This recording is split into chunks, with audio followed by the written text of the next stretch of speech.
Welcome to the Holistic Wealth Podcast. I'm your host, Keisha Blair, wife, mother of three, author of Holistic Wealth, and founder of the Institute on Holistic Wealth. The show will showcase various experts in the key pillars of holistic wealth. Each week, we deliver the best information on how to become holistically wealthy and live your best life. Welcome to our special guest today, Rachel Rodgers. Rachel is the CEO of Hello7, intellectual property lawyer and business coach. Rachel's mission is to help women hit seven figures without sacrificing their families and their sanity. Rachel works with entrepreneurs to create and protect their own intellectual property to scale their businesses to over $1 million. Over the past 7 years, she's worked with New York Times best-selling authors, tech startups, coaches, consultants, doctors, accountants, nutritionists, and so many more to take their businesses to the next level. Hello7 hit a massive $1 million month in June 2019 and then went on to make $5 million during a global pandemic. Along with her work with Hello7, Rachel is also leading the conversation around social justice and Black wealth. Her anti-racist small business pledge has been signed by more than 2,200 businesses. Her expertise has been featured on The Drew Barrymore Show, CNBC Make It, Forbes, Entrepreneur, Fast Company, and Women's Health. Rachel, it's so great to have you. I've been following along on your journey actually for some time now. So Rachel, I know you were in the legal field for some time. So can you tell me more about how you pivoted from that to this current business that you're in? So I started out right after law school. I did a clerkship with a judge who was awesome. And I'm actually still in touch with him. And it was a great experience. And during that time, it's a 1-year clerkship. And then when that 1 year is over, you're out, right? Because a new clerk is going to come in. And so during that time, I was looking for a job in the legal field and government jobs, law firms, just all different places that I was applying. But I really didn't find, first of all, it was super competitive. It was the middle of a recession when I graduated in 2009. And so it was challenging to find the job that I actually really wanted, that I could get really excited about. I was offered a few jobs. I turned them down and I said, you know what? I'm going to start my own practice. And so I did that and I practiced for about 6 to 7 years before I started to transition into coaching. And really what I found is that I absolutely loved running a business. I loved the, strategizing. I enjoyed marketing. I enjoyed selling. I enjoyed managing a team. Like I really loved every aspect of running my business. I didn't love doing the legal work though. But I still kept, because I was good at running the business and I was good at marketing and sales, I was able to bring in team members and really hire other attorneys and other team members to help me deliver the work. And what happened was, my practice grew. We were making probably around $700,000 a year. And a lot of my clients were coming to me saying, how are you making this much money? Like, teach me how to grow my business this much. They wanted me to do legal work for them, but then they also wanted me to help them grow their businesses. And so I was charging for the legal work and giving the coaching and business advice for free. And at some point I was like, I wonder if I could do the opposite and just give legal advice for free and charge for the business strategy and advice.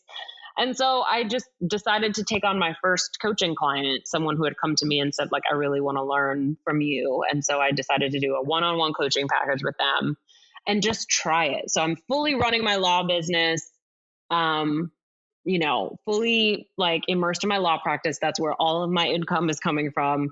But I was like, let me just try it. So I almost did it as a side hustle, really. And took on my first client, really enjoyed it. She had a ton of success. We both got so much out of that experience and had other people coming to me. So I decided to put together a small group coaching package for 4 months. So I was trying to sort of dabble in it in a low commitment way and not like bet the farm on this idea. And as I dabbled into it, I saw that there was a ton of interest and I really loved it. And then I started kind of plotting my transition. And it probably took me like almost 18 months to 2 years of transitioning. So I was still running my law practice, taking law clients, and then selling business coaching and taking on one-on-one clients and doing more and more coaching until I got to the point where I didn't need to do the law practice anymore. And so I wound up dismantling the team. Like one of my core team members had personal stuff going on, and so she decided to leave. And once she did that, it almost like gave me permission to shut down the law practice. And so I officially took the leap. So it was a transition. And if people are thinking of transitioning out of what they're currently doing into something else, like know that you can do it slowly. It doesn't have to be jumping off a cliff. Right. You can jump off a cliff, you know. But for me, I was the sole breadwinner for my household and my family, and I didn't have the option to like not have an income. So I had to do what I had to do. And so it sounds like this is really your passion, Rachel, which is great. And so I wanted to ask, just to get specific, because I know many women are listening and they're like, I wonder how much it's going to cost me to start up. What are the startup costs like? And I know it's a bit different because you were transitioning, but can you give us a sense of what the costs were in terms of starting up and what your monthly net revenue looks like now? Yeah. So, when I first started my law practice, which was my very first business, this was my first foray into entrepreneurship. I, started off with I had some income because it was a recession and because, I technically lost my job because it's a year term and then you're done. I was like able to get unemployment benefits, which was allowed during that time. They kind of loosened up the rules. If you were starting your own business, you could get unemployment because we were in the middle of the Great Recession in 2009 and 2010. And so I was able to get some unemployment income, which that helped to supplement my income. I moved out of my house and rented it out and moved into a tiny little basement apartment with my husband. I got rid of my nice car and got like a janky little Ultima that cost me like $800. So like I seriously downsized my lifestyle so that I could live off of a lot less temporarily so that I could start this business. So there was definitely some sacrifice there. My startup costs were $300. Like the only thing I spent money on was professional liability insurance, which you need when you're practicing law, and business cards. Everything else, I used my laptop that I had from law school. I had a law degree and I passed the bar, right? I was licensed to practice law. So like I was the business. I really was just selling my own services directly. Right. And so there wasn't a lot of startup costs. And I recommend that even if you want to sell a product, you can, if you don't have the capital, you can sell services like, Franklin Covey, which is that big company that sells planners now. They started out as a consulting company and then decided to create a planner and transitioned into a product-based business. And I've seen a lot of that happen with my clients.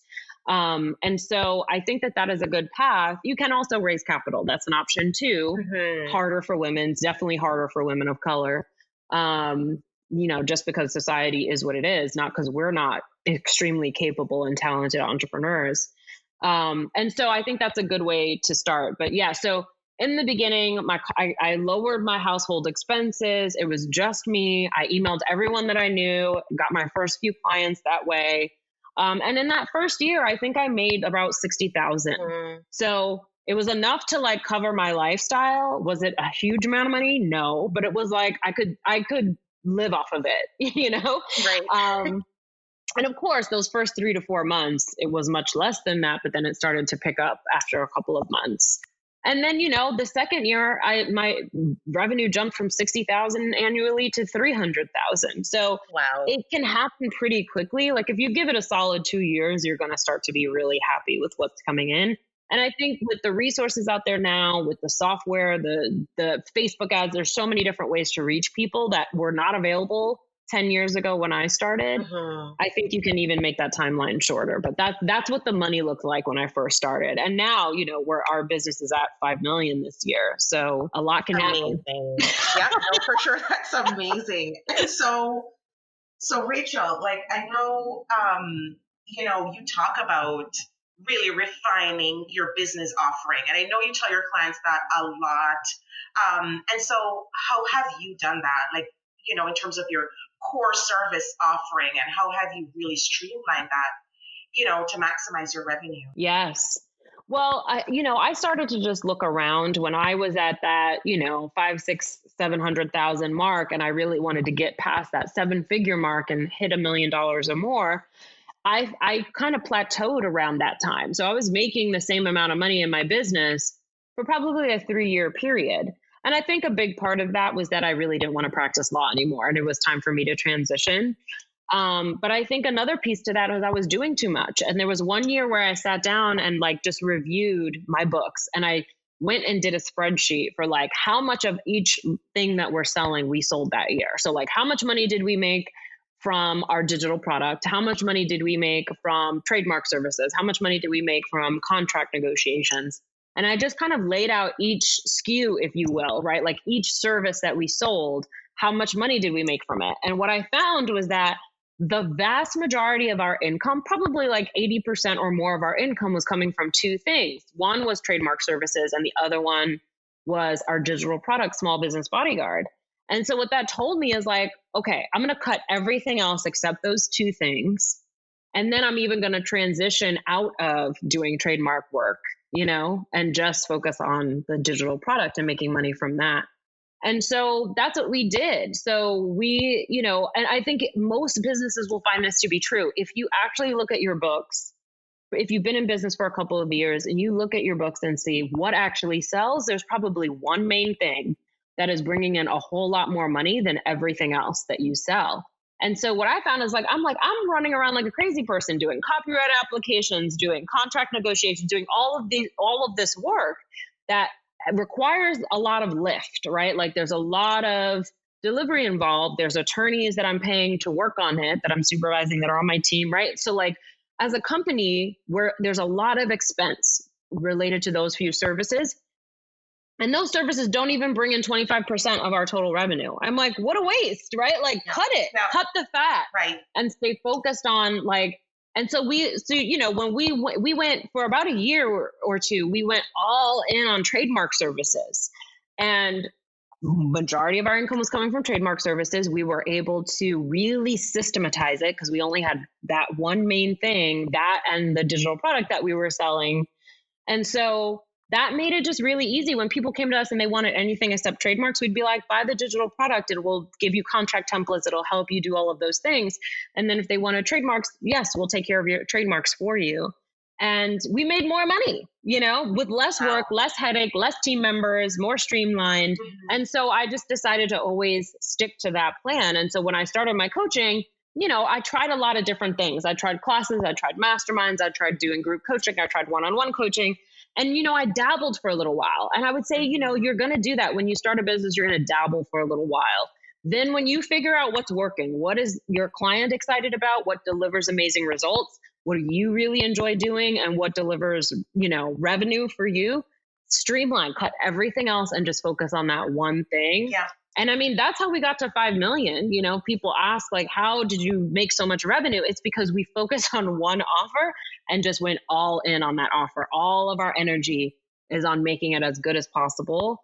And our marketing is all focused on that one thing. So customers aren't confused. They're not like, should I buy that or should I buy this or should I buy that? They know exactly there's only one thing to buy. So either you want it or you don't, I know that. And I think that really helps. And when I look around, yes, I see so many businesses that like the most successful ones that are making 10 million and more, they have one offer and they're focused on that one offer. And that's what's helping them do that. So, that is my advice to small businesses. If you want to make more money, do less. Yeah, no, that's great advice for sure. And so, since we're also talking passion economy, and which has really accelerated this year as people, find themselves jobless and are thinking about, how can I make money off my core passions?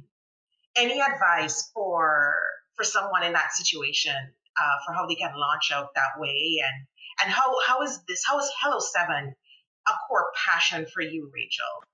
Well, one of the first things that I recommend that people do is really take stock of their own skills, experience, natural talents. And one of the easiest ways to do that is with an assessment. So like, you could do strengths finders, there's DISC, there's Colby, there's all these different personality assessments that you can take, and like skills assessments where you can really get a good sense of what are my natural talents and skills. What are the things that I've been drawn to even when I was a child? And I think those can often start to point you in the right direction. And then I would also take stock of your work experience, like the kinds of work that you enjoyed the most, or looking at your current job and saying, what parts of this job do I love and what part don't I love? Like for me, when I was running my law practice, I loved being the CEO. I loved marketing. I loved selling. I loved all of those pieces. I did not enjoy doing the legal work. It'd be like the last thing on my list. Right. And so, it helped me to see like, oh, I really like being out there. I like teaching. I like talking to people. I like managing people. I don't like kind of sitting behind my computer doing a lot of detail-oriented work over long periods of time. That I did not enjoy. I love strategizing with a group and that kind of thing. And so that's what made me realize, okay, so if I can put myself in a position where I'm doing what I love 80% of the time or more, then, I'm really going to enjoy it. It's not going to be hard to be consistent.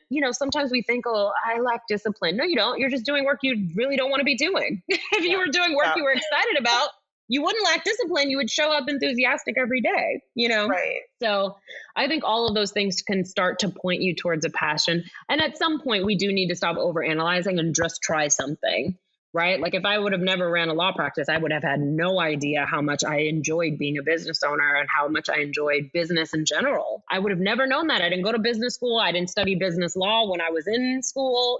Like this was the only way to find that out. So it's good to start with something. Yes. And you can always pivot and change course later. And I really have now in my business, our core offer is the club, which is a membership for women entrepreneurs. And we teach them how to build and scale a business, and coaching and teaching and events. And I absolutely love it. And it's a community. Like a big part of it is facilitating this community of professional women. And that is so enjoyable. I love everything about it. Everything that we do in the club is like totally aligned with my strengths and what I really enjoy doing. And it's a mission, right? Like my goal is to help more women, especially women of color, build 7-figure businesses, because the stats are abysmal about that. Like less than 2% of women entrepreneurs ever get to 7 figures. And I want to change that. And so this allows me to do that. So it's connected to a mission that I care about, and it's doing work that I enjoy. So it's not hard to show up. Yeah, no, it's amazing. It's amazing work. And so I just wanted to pick up on a point that you mentioned before in terms of COVID, and just wondering if you've had to, transition in terms of the current climate.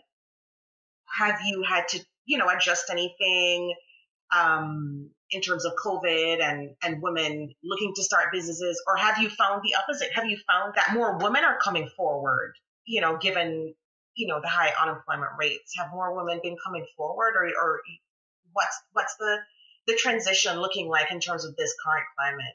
Well, for us, we started out this year. The club is a relatively new offer, which we launched in April. So it was the result of a pandemic pivot. We were originally doing similar work, but it was in a small group mastermind. So it was a high cost. And more working really closely with people one-on-one and in very small groups. We had 50 clients, that was our whole business, was approximately 50 clients. And they each paid, thousands of dollars each to be mentored and coached by myself and my team. And then, we found that we weren't enjoying it as much anymore as we had been when we started. There were aspects to it that were getting really hard. And then on top of that, when March came, we had several clients drop off because it was a big expense. It's a couple $1,000s a month. And because we were doing such hands-on, like deep diving into your business, we we needed to charge for that. And so it was not a low cost kind of service.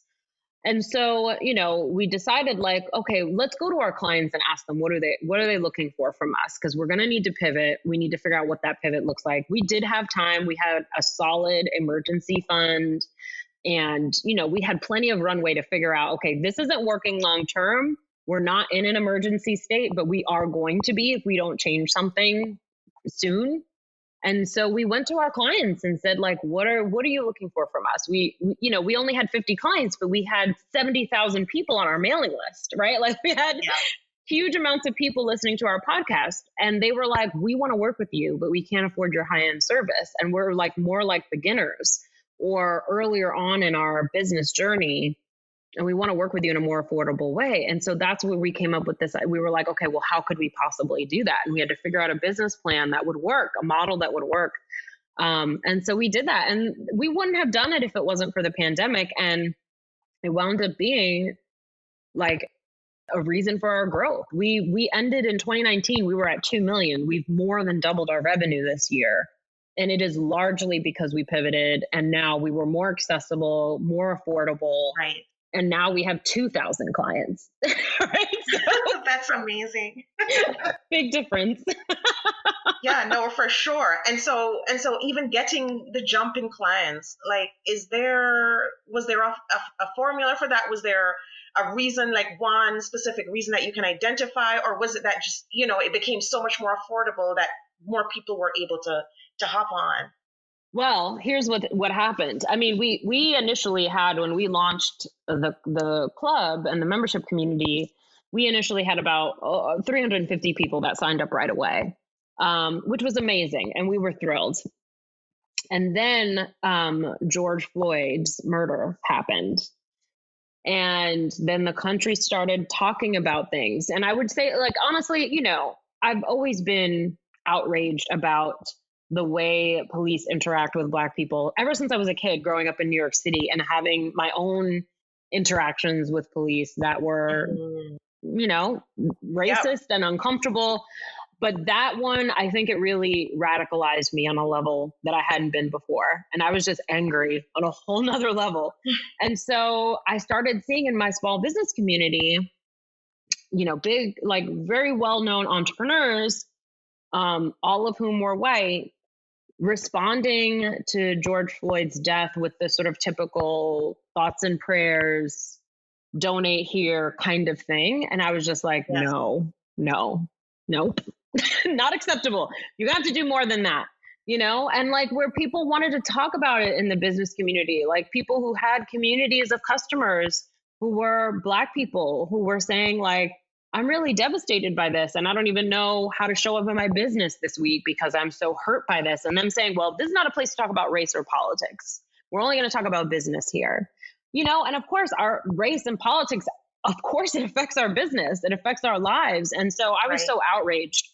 I recorded a video to talk about, this good white liberal response, right? Like the response that people who consider themselves good white liberals, they say the right things, but they don't really do anything. They're not really allies in this fight with us.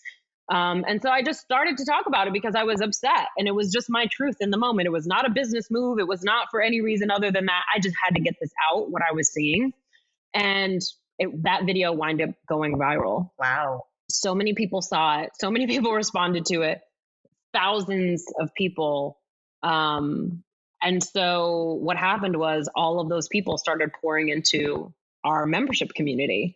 So if there is a formula, I would say speak your truth, right? Say what you have to say, have an opinion about things, stand up for what you believe in, because that draws people in. You think it's going to push people away, and it probably does push certain people away, but those are not your people anyway. It will literally attract your clients to you because they know who you are now. They know what you stand for. They know what your values are. And we all want to be purchasing from companies where our values are aligned.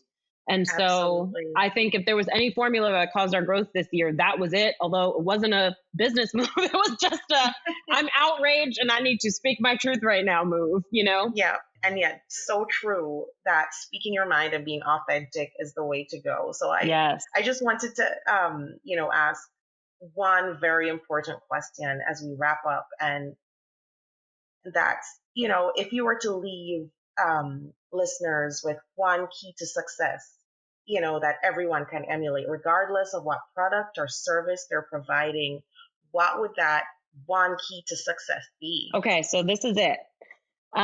There's actually a stat that shows that 95% of your success or failure can be predicted based on who you spend time with. And so the one thing that I would say that I think is so crucial to success that people often overlook is surrounding yourself with like-minded people, with other ambitious women, with people who are going after what you're also going after. I think the effects of that, and there are studies that in universities where they study kids who are hanging out with a bunch of kids who are getting great grades and kids who are hanging out with people who aren't getting great grades. And it's not like they're choosing their friends based on their grades. It's just who they happen to be hanging out with. Yep. That affected the kinds of grades that they got. And if they were hanging out with straight A students, their grades wound up going up. If they were hanging out with kids who were failing classes, they started failing classes. And so I just think we really underestimate how much the people that we regularly spend time with are influencing us. Yeah. And so allow that influence to help you, to lift you up, to push you towards where you want to go. So the best thing that I ever did for myself was join a community of women and people of color and people who had a shared experience similar to mine, who were going after building a business and who were ambitious and who wanted to make big things happen. And when I started hanging out with them, I got resources and connections and ideas and someone to bounce ideas off of and brainstorm with, someone to lament with when things got hard, someone who didn't think I was crazy for starting my own business, and once I had that, it just all got easier. So if you want to make this journey easier for yourself and faster, spend time with other entrepreneurs who are out there doing the same thing that you want to do. Yep. Great, wise words. And of course, I have to ask you before we go about the ranch. And I feel like, your story, my book is called Holistic Wealth. And when I look at your story and I look at the things you're doing, I'm just like, oh my gosh, this embodies it. So I want to know what's happening next with the ranch. Of course, I want to know if you've always just had a lifelong passion for the sport, and how that came about, and what's next. So no, I've had nothing to do with farming or horses or anything in my formula. I grew up in an apartment in Queens, we had no land, we had no house, we had no backyard. But, it was something that my husband and I, we traveled a lot around the US, and something that we noticed is people who had these large pieces of land and could do all kinds of cool stuff with it. And there was a point at which we were like, that would be really cool. That's a dream. I would love to do that one day. And so that was just a dream that sort of stayed in the back of our minds. And we wound up moving down to North Carolina. We bought our dream house. We built it. We felt like this is the house we're going to live in forever. And then we found out about a piece of property that was for sale. And we went and came and saw it. And the day we saw it, we knew. We were like, this is it. We're doing it. Wow. And it was we weren't even thinking about having a big piece of land or anything. We were content in our little house that we loved. And then this opportunity came up and we just couldn't pass it by. And this was February before the pandemic. And we were like, we're doing it. So we did it. And we bought this 50-acre ranch. And so we're about to get horses in the next couple of weeks. We have a retreat house here, so people will be able to welcome people. And we're going to start a farm, and we're going to be planting early next year. So I'm just really excited. And it's a way for me to provide balance, right? A lot of my work is on the internet and I'm on a computer all day. And I just love having this piece of land with these private trails and getting my hands dirty and, playing with horses, and just it's important to have hobbies and have other interests outside of work. Yes. And so it kind of feeds that. And I'm really excited about providing a place for Black people to come. Our plan is to do workshops and provide horseback riding lessons. And, it'll be its own separate business, not something that I really want to make a lot of money off of, but it's just a passion project, because I don't think that for us as Black people, as people of color, a lot of us don't have the experience or don't have access to horses or to coming to a place like this where we don't have to worry what the experience is going to be like, right? Where we can feel safe and feel and have access to nature and Yes. farms and things like that. So our plan is to just make this accessible in some way. And so we're still figuring that out, but we're really excited and we really enjoy it. Okay, perfect. That's, I know for sure. Holistic wealth in a nutshell. Okay, yes. So thank you for sharing. Exactly. Thanks for sharing with us, Rachel. Can you tell people where to find you online or, They can check us out at hello7.co is our website. And I hang out on Instagram, and I'm at Rach Rodgers ESQ on Instagram. So check me out there. Okay, perfect. Sounds good. Great. Thank you for being here and sharing with us, Rachel. This is awesome. Thank you. Thank you for joining us this week on Holistic Wealth with Keisha Blair. I also want to thank Rachel Rodgers for being our guest this week.